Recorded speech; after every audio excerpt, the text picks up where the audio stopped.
October of 2021. I paid for a core wound call and you got a few months of free coaching. And he got on the call and he stated, it wasn't the whole thing for me, but it was this piece about why do people not actually want to achieve their health goals? Because they don't actually want to change their thoughts, because they don't actually want to change their behavior, because they don't actually want to change their habits. They don't want to change their thoughts, their behaviors, their actions, their habits. It's complicated. It's a lot of work. You have to do a lot. And he said to me something. He said, if you have to persuade the person a lot, they're not your client. Because anyone you have to drag along, you have to drag them along while they're in, right? Okay. Completely agree with this thought process. And it got me really thinking this morning. And then I did a podcast a little bit later with somebody else. I don't know. I was on her podcast. I don't know. She asked me a lot of questions. It was like an hour-long podcast, and I feel like I talked for 50 minutes of that podcast, which is fine. Okay, that's completely fine. And I'm kind of excited to hear it because I want to hear the recording when it comes back out again. I'm actually going to message her about it. And my eye is doing something really weird on the right. So I'm hoping whatever my daughter had, she did not give me. I'm going to be upset. But that's okay. Anyways, so she asked me a question of how my childhood was growing up.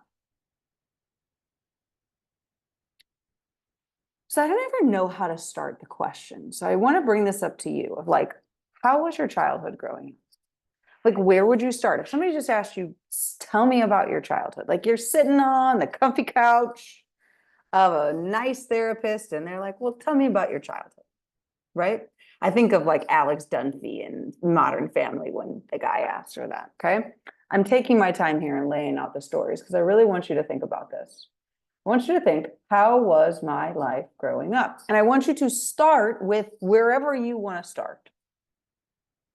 So I started with, well, I don't know. I mean, I'm from St. Louis, Missouri. I have two parents, two sisters. I really think my dad truthfully lived life. I don't think that man worked one day in his life. I mean, he did work a ton. He had multiple jobs. At one point, he had 7 jobs, but he loved every single one of them. My dad never worked hard, per se. Now, he would tell you that's different because he did. You know, there was plenty of days that he put in lots of hours as a baseball coach and things like that, but he thoroughly enjoyed everything. I never watched my dad take on a job doing something he absolutely hated to pay a bill. Does that make sense? Okay. My mom, slightly a little bit different. I think she loved working for the airlines and then she hated everything else. And then she loved working at the school that she worked at because of her coworkers. And as they all retired, then she really hated it because she started working with people that were my age and younger. And we just have a different work ethic, right? Like I still have a little bit of the remnants of work hard, work hard, work hard, work hard, because that was something she gave to me, right? So I started out this way. But what I wound up seeing was that I've been in this place of like looking at my authenticity. What makes me authentic? What's my true self? What makes me stand out in the crowd besides the word digestion codes, which stands out, but then it fades to your normal audience because it becomes a normal word that I'm saying, right? Okay. And I thought about it and I processed that there was no place along my young life that I was just accepted. I only got to play with the neighbor boy if I wanted to play what he wanted to play. And if I didn't want to play it, he would tell his mom and his mom would send me home until I wanted to play what he wanted to play because he never had to play what I wanted to play. If I think about my sisters, it was the same way. They were older. So the only time I ever really got invited was if they wanted me to do the work of the game. Like I remember this game they used to play called Baby Beluga, and they'd throw a bouncy ball up against the wall. But when the bouncy ball didn't come back to him, they'd sing the song Baby Beluga, and it would be my cue that I had to get the ball and bring it back to him. That was their form of playing, which was really just a game of fetch, right? Okay, let's face that, which is fine. I was the youngest. I'm over it. But then I noticed that throughout my entire life, because these two relationships were thoroughly the most time I spent when I was little, and maybe my cousin Carrie, But when it was with Carrie, it was always Carrie and Mark and me. So there was still a dividing. They're brother and sister, and I'm just the cousin. So while Carrie and I were both girls and we had that level, there was still always an interesting dynamic between the three of us because I wasn't a sibling and Mark wasn't a girl, right? So I just started to think about this and I thought, wow, my 20-year high school reunion was this past Saturday. And I think I only became aware of it randomly. And my friend Susie, the only one I really talked to, went. And she wasn't going to go. And then I reached out to her the other day and I was like, so what did you decide? She's like, well, Katie Kemp asked me. It's a mutual friend kind of thing. So I'm going to go. I was like, okay. And I got so triggered. I was like, why am I so triggered that she's going to this reunion? I don't even want to go. I don't want to go. And I processed because even now, I don't fully know how to just be me and be accepted. Always having to cater some sort of me to be accepted. And I've thought about my relationships now. And there's very few people. It very much is like a one-person relationship where I feel like I can be my authentic self. Not groups of people, not massive amounts, not like, oh, this is my group or this is my thing or whatever, right? Okay, so I associated this and it hit me. And I hate the line. How you do one thing is how you do everything. I hate that line. Really freaking hate the line, but it's true. And I processed. This is what I've done with my business since I started my business. Depending on the coach, depended how I talked, depended on how I used things, depended on how I said things, because I wanted to be a good student, I wanted to be accepted, and I wanted to be whoever. And that prompted me to realize, but I don't want to lose, but I also don't want to be the winner. Because if I win and I'm on top, people don't like you more. And if you lose, people don't want to associate with you. So it makes it easier for me to be in the middle. So I am playing the game of my business and the game of life and the game of everything, not to lose, but also not to win. Why am I bringing all this up in terms of nutrition? Because this all plays into you and your nutrition. Are you actually playing your nutrition goals and your health goals to win? Or are you playing not to lose? Or are you playing just to be able to go in the middle, to hide in whatever way you need to hide? And not just nutrition, but fitness, but body image, clothing. You know, I really find it amazing when I see how many people walk around with their midriff hanging off nowadays. Now, I get it's the in thing, but I'm like, I have zero confidence in me to do that. You're laughing. There's laughing. Zero confidence. What are you laughing about? My little does it. Like my little Yeah. loves that all the time. And I'm Yeah. like, whatever. Do you rock the confidence, girl? Because like, and a couple of months back, we're going for school clothes shopping, and she found one in like my size, and she was like, "You need to go try that on." And I'm like, "Girl, but fine, okay," because we're not gonna say we're not going there. We're not teaching those lessons. We're gonna try it on. It was actually really cute. It was a super cute top that she'd picked. And my biggest problem with it was the pads, like right here. Once it stretched over all of this, like you could see the pads here, and I was like, I can't do that, girl. But like, so, but anyway, yeah, my small child is all about it. It's hilarious. I love it. Yeah, mine will not be caught in anything but a dress. The school literally said, what does she wear when it gets cold? I was like, pants under the dresses. They were like, really? And I was like, yeah, you don't see Lily in anything unless she's going to a sporting event. And literally on Saturday, we went from soccer home and we were changing our clothes to go to the store. And she was like, I can't go in this. Hold on. I'm going in my soccer clothes. You can go. We're just going to one store. Nope. She changed her clothes, put on the dress and all. I was like, you do you, boo. Anyways, Amy looked like she was going to say something. Oh, okay. I didn't know if you were coming in and talk about the midriff tops. Okay. But why do I say this? Why do I say this? I say this because for the longest time, I had my sister's voice in my head of like, does that person know what they look like? And I processed that question. It said, does that person know what they look like? Or does that person know what they look like? And that's the thing. That's the difference. That's the difference, right? It's the acceptance of what is. And so I'm really curious for you to look at. Is something in my childhood around food, around nutrition, like literally, this made me start to think of everything. I work out every day because of an agreement I made when I was 15 years old. At 15 years old, I swore I would work out every day because I wanted to be skinny enough to be approved. That's why I started.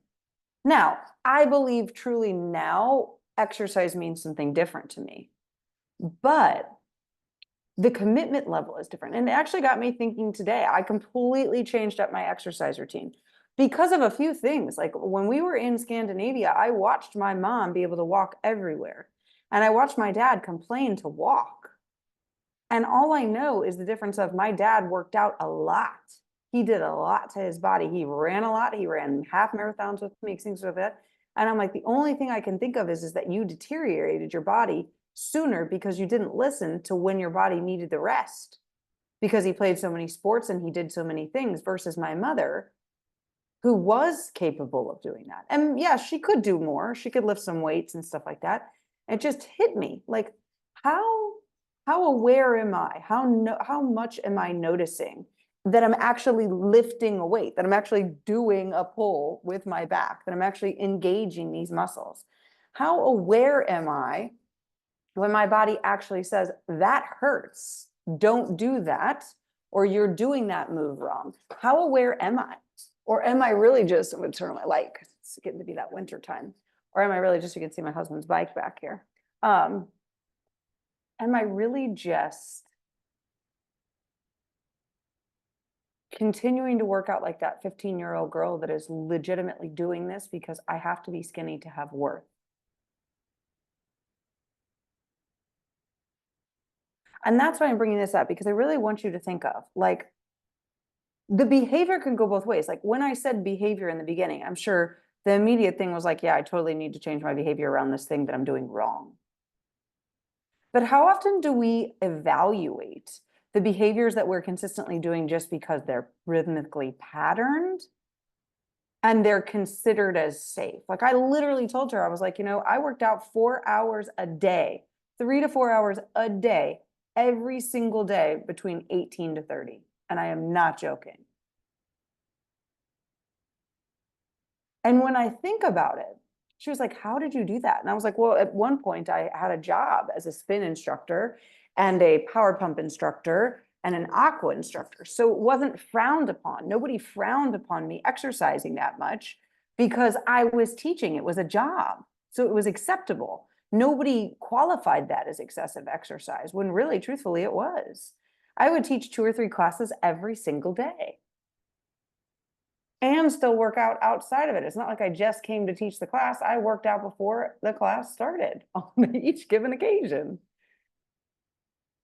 And so I think about it and I'm like, wow, like when I had the slight eating disorder for that little bit of time and I was caught, I realized the reason why I stopped cold turkey was because the whole reason why I did the eating disorder was to be termed, oh, look at Leslie, she looks skinny. And if I would have claimed the eating disorder, then I would have had to get help. And then it would have been like, oh, see, look, Leslie still did it wrong, right? So that's why I was able to drop it cold turkey. I didn't have to drop the excessive exercise cold turkey because nobody was frowning upon it. It was accepted. It was a job. It made money.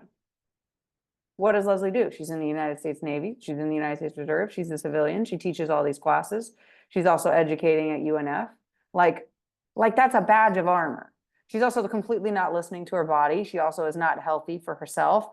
She's also cycling back and forth between 10 pounds on and 10 pounds off because she's not really listening to her body. She's abusing it. She's getting drunk with her friends. And then she's, cycling it all off the next day so she can hope to be there, whatever. You know, she's continuing to change her personality to fit into whatever group that she wants to fit into, but she's not actually being herself. Right? So I'm bringing this up because I'm just curious of the nutrition behaviors, of the exercise behaviors, of the things that you're doing, how many is because you actually desire to do them and they support your life versus just commitments that we made to be a certain way, to have a certain thing that we agreed to at an age before we even understood what self-worth was because we weren't taught self-worth. I mean, I think kids are nowadays. I think kids are taught a lot more about self-worth and self-acceptance and things like that. Now, obviously, we still go through our own ways, but does that make sense? So the encouragement here is to ask yourself, what behaviors am I still holding on to? And when did I choose the behavior? When did I choose the habit? Why do I do that? Why do I do that? Why do I give myself so much guilt when the scale is 1 pound heavier? When you and I both know that if it weighed 1 pound less the day before, I did gain a pound in a day. Okay. It's called body weight fluctuation, salt, all the things, stress, all the things, right? And right now there's this movement. There's this movement. I don't know if any of you guys have seen it, and I think it just must be the way social media is presented to it. But there's like multiple different levels of women, like a businesswoman, and there's a woman who used to own Quest bars. I think she sold it. I don't remember. And a couple of other, even like Jennifer Aniston, Courtney Cox, those people, like they're in this, you know, pre-menopausal, post-menopausal, menopausal frame. And they're all framing that this is what real menopause looks like. And I'm like, where is the person who wasn't skinny in their younger age? Where is that woman? Why isn't her voice out there? And I process because we're scared. And that's why I decided today that that's going to be what it is. I'm going to claim that I'm 39 when I'm 39, and I'm going to talk about it because I never had a skinny body. I've always just been an athletic build, and I'm going to like normalize that. Why aren't we normalizing that? The only people we have to look at menopause right now are the people who are skinny. They were skinny their whole damn lives. Courtney Cox was skinny. So was Jennifer Aniston. So was this other girl who posted multiple pictures. Lisa is something. I can't think of her last name. And she does, she's a Quest bar. And I'm in full support of all these women. I love that they're doing this and normalizing it. Don't get me wrong. But I'm just curious, where is this person that is doing it from a average size body? Because the average size body is a size 6 to a size 8. I'm a size 6, so I would be classified as average, right? So if I'm classified as average, where is this person showing us the way? Showing this is what menopause can look like. That, yeah, you know, at 39, your body may shift a little bit, and maybe at 45, but it doesn't mean anything, right? 50, okay. Maybe it doesn't mean anything. Maybe, you know, it's like, because we can create our reality, really, you know, addressing from there. And I think a little part of me has been scared because I'm not in those numbers yet. So people still view me as, well, she doesn't really know her shit because she hasn't been there, even though I've given the progress to other people. But I understand the difference, which is I create my reality. And I believe that I can stay within a certain size. Do I think I will remain this number until the day I die? I mean, I don't know. I don't know. I think it's truly going to be dependent on the rest of my life. And the way that I look at it is, yes, I want to remain average throughout the rest of my life. I don't want to get too skinny because getting too skinny as you age actually increases your risk of death, as well as being morbidly obese increases your risk of death. Like literally, like skinniness and morbidly obese are like equal to each other on the scale of diseases. And then it comes down and the average sizes are what is the safest. And actually a little bit overweight when you're older than 60. Typically, when you're older than 60, they actually like your BMI to be overweight because you're less likely to have issues if you were to be hospitalized. So anyways, I'm bringing this all up to really bring into you to think about, where is my behaviors in my workout, exercise, life routine playing out? And how is this messing up with my digestion code, right? So if I know my code, that's great. Knowledge is power, but knowledge is only power if you're willing to do the next steps. So, right? So like we all know that we all get 24 hours in a day based on this clock that we're living at. But we all know somebody who still doesn't wake up until noon every day and complains they don't have enough time. And then we all know somebody that wakes up at 5 a.m. every morning and complains they don't have enough time, right? Like, that's a true statement. So I'm just thinking of, if I know this and I want to shift it, where am I not doing the shifting? Is it in the actual behavior? Is it in the hardness of breaking the habit? Is it in actually taking the action? And is it because of something deeply rooted that I figured out today? Like, I am scared to lose, but I am scared to win. I am scared to be on either ends. I just want to be right there in the middle so nobody knows who the hell I am. Okay. But at the same time, that's also similar in my weight, because I've been realizing that I'm a little scared to go outside of it, because the moment you do, you put yourself on a chopping block. And that's why I pointed out those women. And I said, and I'm proud of them for it, because they're doing nothing wrong. Thank God somebody is out there talking about it, right? Thank God somebody's out there normalizing that, these things occur.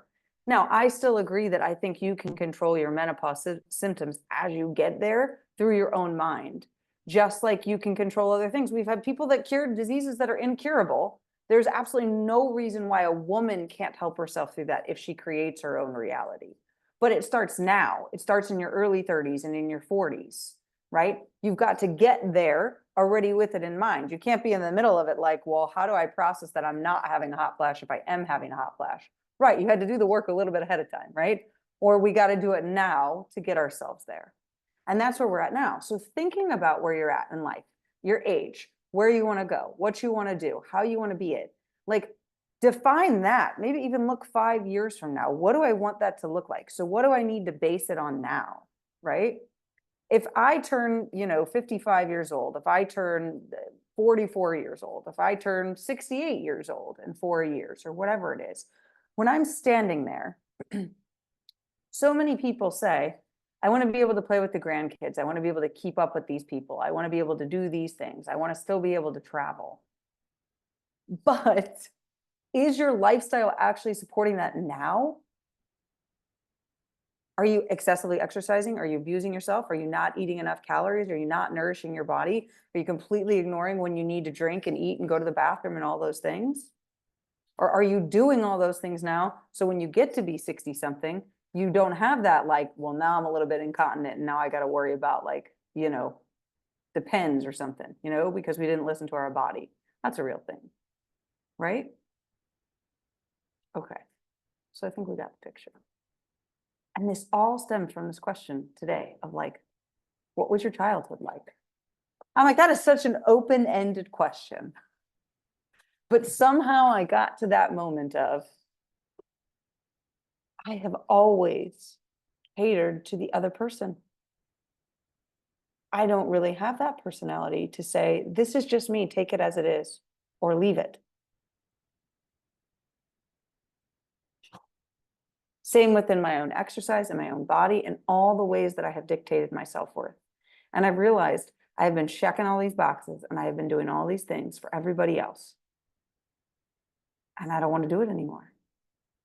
And that's where the shell shock comes. This is where the hard comes, right?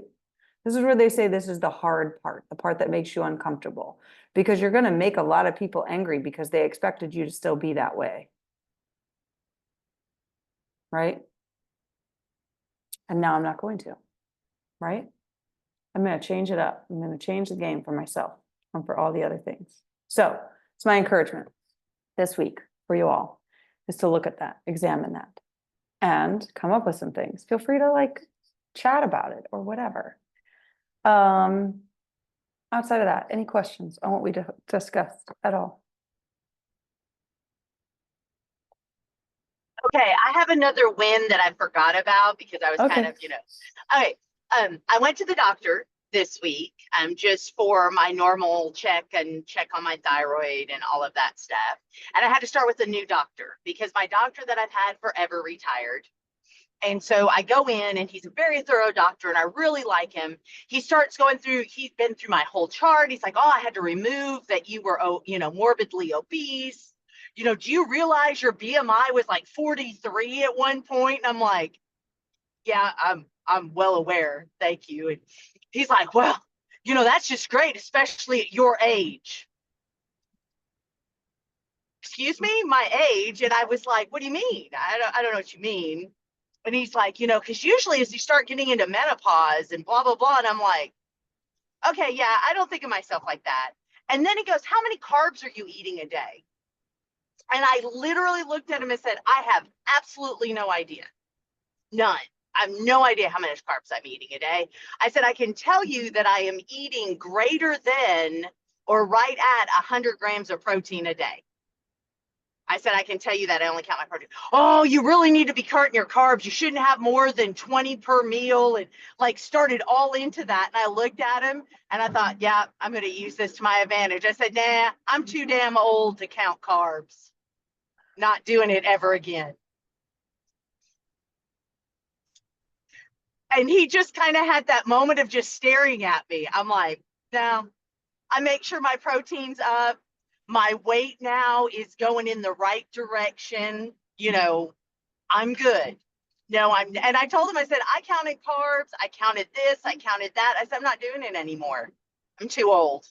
Not doing it. So that was my win, was telling the doctor, no, not doing it.